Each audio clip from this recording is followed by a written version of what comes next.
రాష్ట్ర ఆర్థిక పరిస్థితి సరిగా లేదని, అయినప్పటికీ తాము 4 ఏళ్లలో 20 లక్షల ఇళ్లను నిర్మించి తీరుతామని తెలంగాణ మంత్రి పొంగులేటి శ్రీనివాసరెడ్డి అన్నారు. కొత్త ఏడాదిలో ఇందిరమ్మ ఇళ్ల నిర్మాణాలను ప్రారంభిస్తామన్నారు.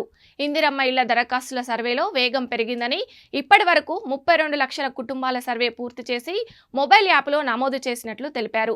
త్వరలో ఇందిరమ్మ ఇళ్లకు సంబంధించిన వెబ్సైట్, టోల్ ఫ్రీ నెంబర్ అందుబాటులోకి వస్తున్నాయన్నారు. హిమాయత్ నగర్లోని హౌసింగ్ కార్పొరేషన్ కార్యాలయంలో ఆయన ఉన్నతాధికారులతో ఇందిరమ్మ ఇళ్లపై సమీక్ష నిర్వహించారు. ఈ సందర్భంగా మాట్లాడుతూ ప్రజా పాలనలో ఇందిరమ్మ ఇళ్ల కోసం వచ్చిన 80 లక్షల దరఖాస్తులను పరిశీలన జనవరి మొదటి వారానికి పూర్తవుతుందన్నారు. లబ్ధిదారుల ఎంపికను పూర్తి చేసి సంక్రాంతి నాటికి ఇళ్ల నిర్మాణాన్ని ప్రారంభించేలా చర్యలు తీసుకుంటున్నామన్నారు.